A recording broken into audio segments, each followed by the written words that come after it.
بسم اللہ الرحمن الرحیم۔ اللہ تبارک و تعالیٰ کے پاکیزہ نام سے آغاز کرتے ہیں جو بہت مہربان نہایت رحم والا ہے۔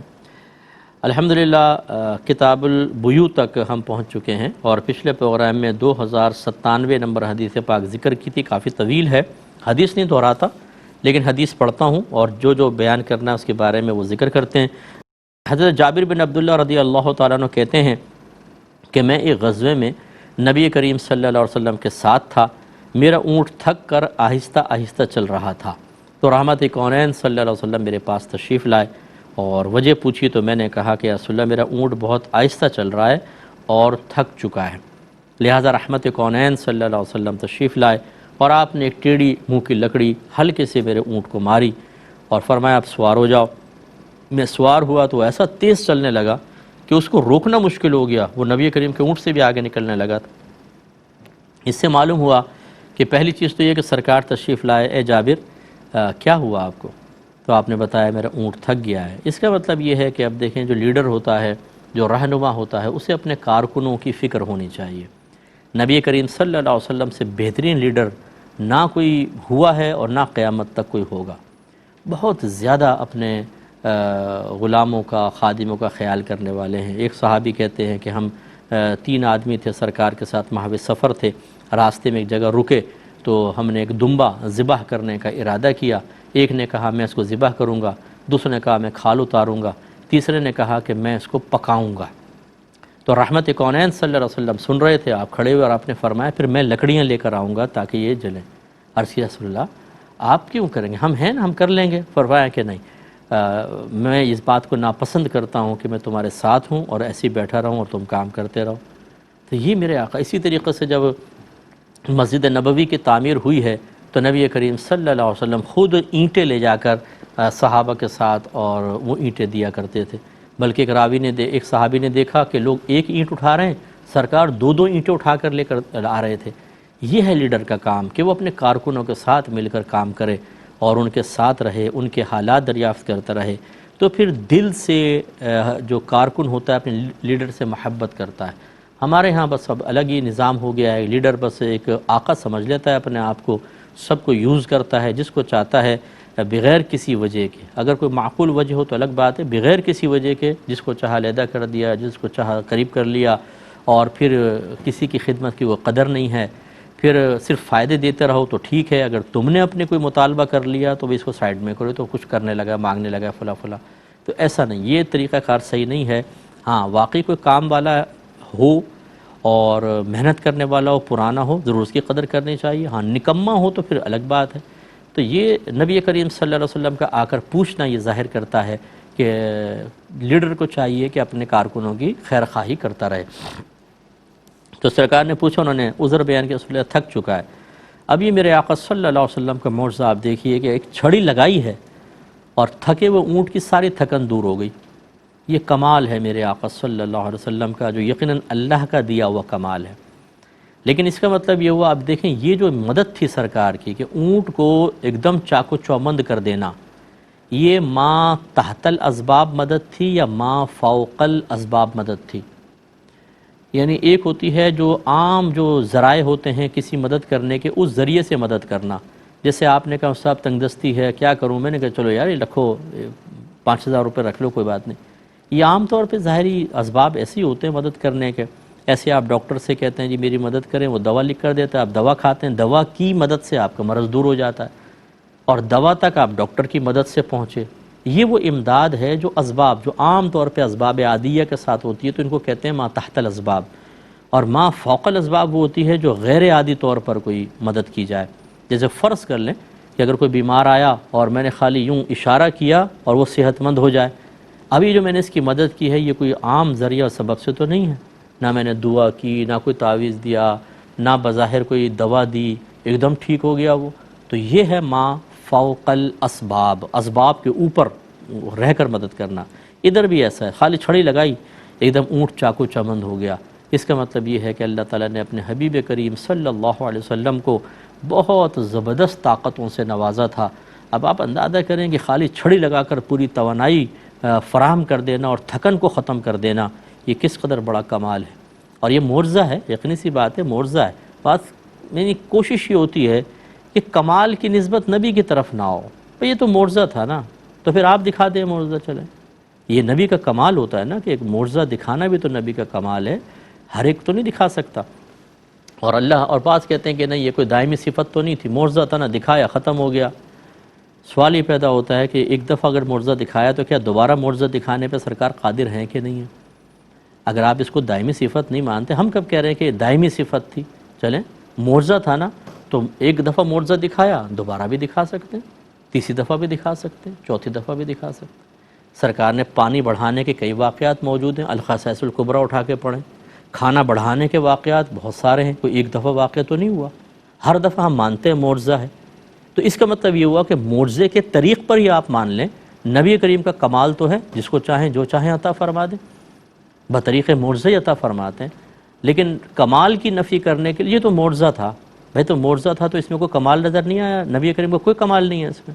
تو یہ ایک بے وقوفی کی بات ہے.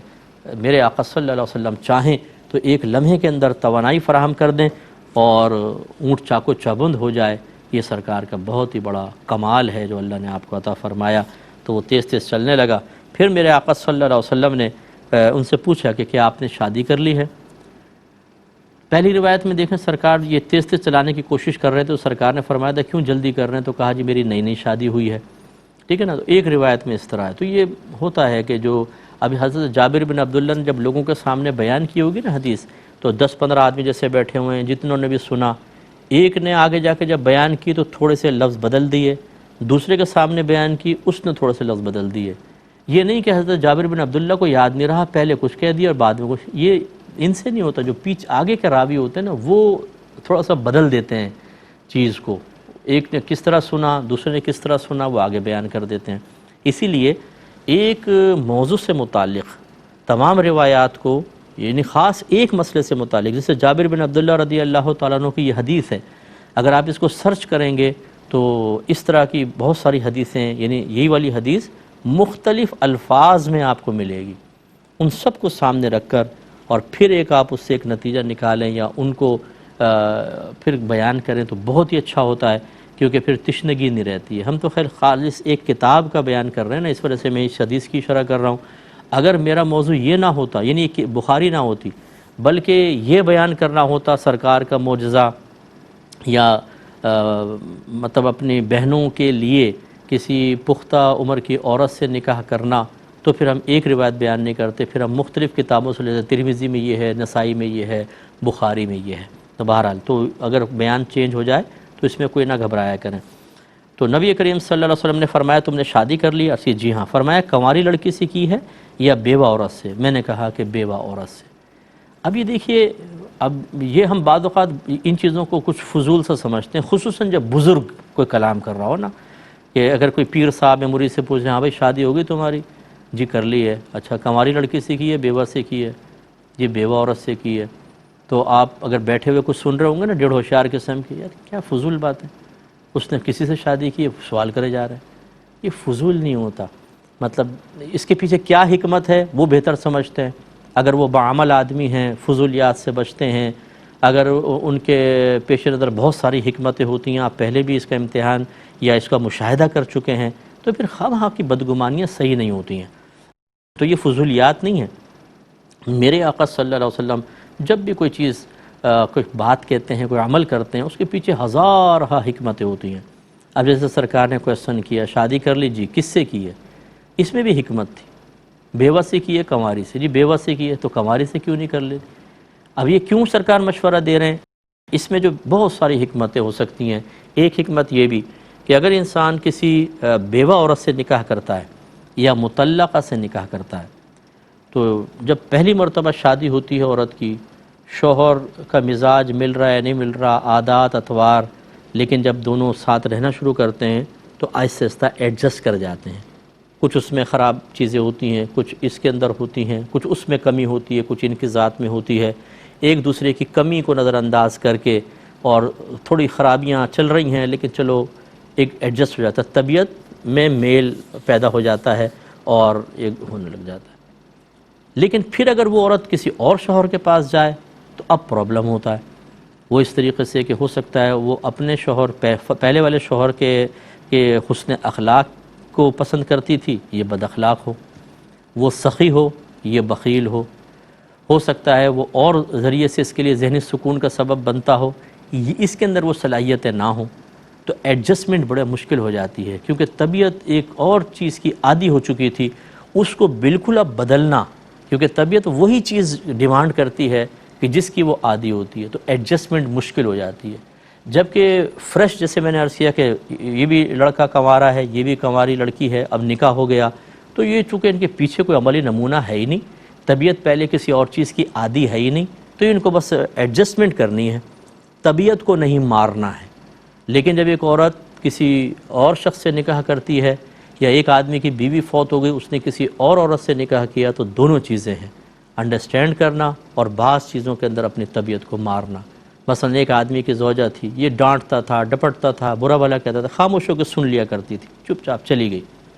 اب جو آئی، اس نے بولا تو اس نے سنا دی، خوب اچھی طرح پورا خاندان کو مطلب خاطر تواضع کر دی، تو یہ چیز تو طبیعت کو پسند نہیں آئے گی، وہ تو یہی سوچ رہا تھا یہ بھی ایسی سن لے گی۔ یا پہلے بیوی تھی، یہ اس کے اٹھنے سے پہلے ہی تمام ناشتہ واشتہ بنا کے لا کے رکھ دیا، اب نئی شادی ہوئی، دوسری عورت سے، بیوہ سے کسی شادی کی، اب اٹھا ہے تو دیکھا کہ وہ تو بڑی خراٹے لے رہی ہے، آفس کو دیر ہو رہی ہے، نہ ناشتہ بنایا نہ کچھ، اب یہ وہ کہتا ہے اٹھ کے ناشتہ بنا، بولتی مجھے تو نیند آ رہی ہے، خود ہی بنا لو اور میرا بنا کے رکھ جانا، میں اٹھ کے کھا لوں گی۔ تو اب یہ کیسے کیا ہوگا؟ اب وہ یاد آئے گی زوجہ۔ اسی طرح بیوی عورت کو اگر شوہر غلط قسم کا نکل آیا تو پہلا شوہر، تو پھر وہ ایڈجسٹمنٹ بہت مشکل ہو جاتی ہے۔ یہ حکمت اس کے اندر، ایک حکمت یہ بھی ہے، اور بہت ساری ان کا احاطہ تو ہم کر ہی نہیں سکتے ہیں۔ اس لیے میرے آقا صلی اللہ علیہ وسلم نے ارشاد فرمایا اور بیان اس طرح کیا کہ تم نے کنواری عورت سے کیوں نہیں نکاح کر لیا کہ تم اس سے لطف اندوز ہوتے، وہ تم سے ہوتی، اور پیچھے حکمت یہی ہے کہ بالکل فریش کسی کے ساتھ اگر ذہن ملتا ہے تو صرف طبیعت، صرف انڈرسٹینڈ کرنا ہوتا ہے، طبیعت مارنے کا کوئی معاملہ نہیں ہوتا۔ لیکن جب دو طرح کے معاملات سامنے آ جائیں، ایک تجربہ ہے اور ایک حال ہے، حالیہ معاملات ہیں، تو وہ بعض اوقات بہت بڑی آزمائش بن جاتی ہے۔ اسی لیے ہم نے دیکھا ہے، یہ میرا بہت ہی طویل مشاہدہ ہے، کیونکہ لوگ اپنے کویسچن کرتے ہیں، اپنے معاملات ذکر کرتے ہیں، جو ہماری بہنیں مطلقہ ہوتی ہیں پھر نکاح کرتی ہیں، یا بیوہ ہوتی ہیں نکاح کرتی ہیں، ان کے لیے دوسرے شوہر سے ایڈجسٹمنٹ بعض اوقات بہت مشکل ہو جاتی ہے۔ کبھی تو مطلب اللہ کی کرم نوازی ایسی ہو جاتی ہے کہ پہلے شوہر سے اچھا شوہر مل جاتا ہے، لیکن یہ بہت ہی کم ہوتا ہے، بہت۔ وہ پھر کہتی ہیں سب، پہلے شوہر بہت اچھا تھا، اس سے بڑے مسائل ہیں، میں تو پریشان ہو گئی ہوں، میں پچھتا رہی ہوں اس وقت کو کہ جب میں نے دوسری شادی کا ارادہ کیا تھا۔ تو یہ معاملات ہوتے ہیں۔ میرے آقا کی بڑی حکمتیں ہیں تمام چیزوں میں، لہٰذا جو بعض مطلب یہ کہ نوجوان ہوتے ہیں، کہیں پہ آفس میں کام کر رہے ہیں، کوئی مطلقہ عورت ہے، اس کی بچی بھی ہے، بچہ بھی ہے، بس انڈرسٹینڈنگ پیدا ہو گئی، میں تو اسی سے نکاح کروں گا، گھر والوں کو ہی بتا دیتے ہیں، چلیں یہ کوئی ناجائز نہیں ہے کرنا، لیکن ان چیزوں کو ذرا ذہن میں رکھیں کہ وہ ایک اور شوہر کو دیکھ کر آئیے، ہو سکتا ہے اس شوہر کی بہت سی چیزیں اس کے ذہن میں ہوں، اس کی طبیعت اس کی بہت سی چیزوں سے میل کھاتی ہو، اور اب اس کا ذہن اور اس کی طبیعت تو آپ سے بھی اسی چیز کی ڈیمانڈ کرے، اور آپ کو وہ چیزیں ہی پسند نہ ہوں، اور آپ اس کے پھر معیار پہ پورا نہ اتر سکیں، لازم بات ہے کہ پھر کلیش پیدا ہوگا، اور پھر اکثر جو ہے وہ جدائیاں ہو جاتی ہیں اور معاملات خراب ہوتے ہیں۔ تو بڑی حکمت ہے میرے آقا صلی اللہ علیہ وسلم کی۔ لیکن اب انہوں نے ایک بڑی پیاری بات بیان کی۔ ایک روایت میں ایسا ہے، جابر بن عبداللہ کہتے ہیں میرے والد صاحب جب فوت ہونے لگے تھے انہوں نے مجھے وصیت کی تھی کہ اپنی بہنوں کا خیال کرنا، تو پھر اس لیے میں نے ایک بیوہ عورت سے نکاح کیا کہ وہ پرانی عورت ہیں، پختہ ہیں، وہ جانتی ہیں بچوں کو کیسے سنبھالنا ہے کیسے نہیں، تو میری بہنوں کو سنبھال لیں گی۔ اس کا مطلب یہ ہوا کہ یہ بھائی جو ہیں، یہ کوئی آج کے دور کا مسئلہ نہیں ہے، قربانیاں دیتے آئے ہیں بہنوں کے لیے، اور دینی بھی چاہیے، بھائیوں کو اپنی بہنوں کے لیے بڑی قربانیاں دینی چاہیے۔ جابر بن عبداللہ رضی اللہ تعالیٰ عنہ چاہتے تو کسی اور عورت سے نکاح کر سکتے تھے، لیکن اپنی بہنوں کا بھی خیال ہے کہ اگر میں نہیں کروں گا تو میری بہنیں بیچاری رل جائیں گی، چھوٹی بچیاں تھیں وہ، تو اس لیے آپ نے بیوہ عورت سے نکاح کیا۔ اس کا مطلب یہ ہوا کہ اپنی خواہشات کو قربان کر کے بعض اوقات انسان اپنے گھر والوں اور دیگر لوگوں کے لیے اس طرح معاملات کرتا ہے، اور اس روایت کے مطابق جو میں نے عرض کی، نبی کریم نے اس پہ تحسین فرمائی تھی، یعنی خوش ہوئے کہ آپ نے قربانی دی ہے، بہت اچھی بات ہے بہنوں کے لیے۔ اس سے بھی پتہ چلا کہ دیکھیں ہم بارہا ہی مسئلہ بیان کرتے ہیں کہ بیوی پر اپنی ساس اور سسر، نندو وغیرہ کی خدمت کرنا کوئی لازم نہیں ہے، لیکن ہم ترغیب دیتے ہیں کہ اگر ساس کو ماں سمجھ کے، سسر کو والد سمجھ کے خدمت کریں، اور یہ دل میں نیت کریں کہ چلے اگر میں ان کی خدمت کروں گی شوہر خوش ہوگا، اور یہ خوش ہوگا تو اس کے وسیلے سے میں اللہ تبارک و تعالیٰ کی بارگاہ میں درجے پاؤں گی، خدمت کریں، بہت اچھی بات ہے۔ اگر نندیں چھوٹی ہیں ان کے ساتھ شفقت کا برتاؤ کریں تو کیا بری چیز ہے۔ تو اب ان کی زوجہ پہ واجب تو نہیں تھا کہ وہ بہنوں کی خدمت کرتی، یعنی نندوں کی خدمت کرتی، لیکن وہ کر رہی ہیں۔ جابر بن عبداللہ رضی اللہ تعالیٰ عنہ نے نکاح کیا، اس کا مطلب یہ ہوا کہ وہ بھی تو مطلب ایک صحابیہ ہیں یا کم از کم تابعیہ ہیں، تو اس لیے معلوم یہ ہوا کہ اس زمانے میں بھی نندوں کا خیال کرنا، فلاں کا خیال کرنا، یہ چیز رائج تھی، یہ کوئی بری چیز نہیں ہوتی، اچھی چیز ہوتی ہے۔ ہم بعض اوقات جب اپنا مسئلہ ہوتا ہے تو ہم شریعت کو بیچ میں لا کر مفادات اپنے نکالتے ہیں، پھر جب بعض اوقات شریعت کے احکام ہمارے خلاف ہوتے ہیں تو پھر ہمیں مسائل ہوتے ہیں۔ جیسے ایک صاحب نے کہا کہ جی میری زوجہ وہ گھر کا کام ہی نہیں کرتی، بولتی مجھ پہ واجب کوئی ہے شریعت کے لحاظ سے، تو انہوں نے کہا کہ ٹھیک ہے پھر میں دوسری شادی کر لیتا ہوں، دوسری بیوی آ کے گھر کا کام کرے گی کیونکہ شریعت مجھے اجازت دیتی ہے۔ پھر یہ کہتی ہیں کہ نہیں تم دوسری شادی نہیں کر سکتے، حالانکہ ان کو اجازت دی ہے شریعت نے۔ تو جہاں شریعت اپنے موافق تھی اس کو بیان کر دیا، جب اپنے خلاف آئی تو وہ شریعت کا حکم پسند نہیں آیا۔ یہ چیز نہیں ہونی چاہیے۔ ہر چیز کے اندر یہ نہیں کریں کہ دلیل لے کر آئیں اور میرے پاس تو دلیل ہے، تو سامنے والے کے پاس بھی سینکڑوں چیزوں کی دلیل ہوگی، پھر کیا فائدہ ہوگا۔ اس لیے خلاصہ کلام یہ ہے کہ اگر زوجہ خدمت وغیرہ کسی کی نہیں کرتی تو جبر بھی نہیں ہو سکتا، لیکن زوجہ کو خود خیال کرنا چاہیے کہ کل آپ بھی ساس بنیں گے، کل آپ کی بہو اگر آپ ہی کا سبق آپ پر دہرا دے گی تو پھر کیا ہوگا؟ کیا یہ مناسب ہوگا؟ یا اگر آپ کی بھابھی آپ کی والدہ کے بارے میں کہے آپ کے بھائی کو کہ میں تو نہیں کرتی خدمت، مجھ پہ کوئی واجب کوئی ہے، تو پھر آپ کی فیلنگز کیا ہوں گی؟ تو اس لیے یہ نہیں کہ اپنا مفاد نکلا تو شریعت پسند آئی اور اپنا مفاد کے خلاف چیز آئی تو شریعت کو نظر انداز کرنا ہم نے آسان سمجھ لیا۔ ہماری بہنوں کو اس بات پر توجہ کرنی چاہیے۔ تو نبی کریم صلی اللہ علیہ وسلم نے جب یہ مشورہ دیا تو عرض کی کہ میری کئی بہنیں ہیں، تو میں نے چاہا کہ میں پختہ عورت سے شادی کروں جو ان کی نگرانی کرے، پہلی چیز دیکھ بھال، کیونکہ چھوٹے بچے ہوں، مرد باہر کام کرنے گیا ہے تو کچھ بھی کر سکتے ہیں، بچے باہر نکل گئے، یہ ہو گیا وہ ہو گیا، تو وہ نگہبانی کرے گی، حفاظت کرے گی اور ان کی کنگھی کرے گی اور ان کی تربیت کرے گی۔ تو کنواری لڑکی جو پہلے اس نے بچوں کو نہیں سنبھالا ہو تو وہ یقینی سی بات ہے تربیت میں ناپختہ ہوگی، اور ایک عورت نے اگر پہلے سے ہی بچے پالے ہوئے ہیں تو بچوں کے کیفیت، ان کی طبیعت، ان کی نفسیات کو سمجھتی ہے تو وہ بہت اچھے انداز سے کر لے گی۔ اچھا ضمناً ایک چھوٹی سی بات عرض کر دیتا ہوں، بعض ہماری بہنیں ایسی ہوتی ہیں کہ جو مطلب شوہر کے جیسے پہلی بیوی کے بچے ہیں، پہلی بیوی فوت ہو گئی، انہیں سنبھال رہی ہیں، نندیں چھوٹی ہیں انہیں سنبھال رہی ہیں، لیکن سنبھالنے کا انداز یہ ہے کہ شوہر سامنے تو چمکارے، شوہر جائے تو یک کان مروڑ دیا، ایسا بھی نہیں کرنا چاہیے، اللہ کے لیے کرنا چاہیے۔ اللہ تعالیٰ عمل کی توفیق عطا فرمائے۔ وآخر دعوانا ان الحمد للہ رب العالمین۔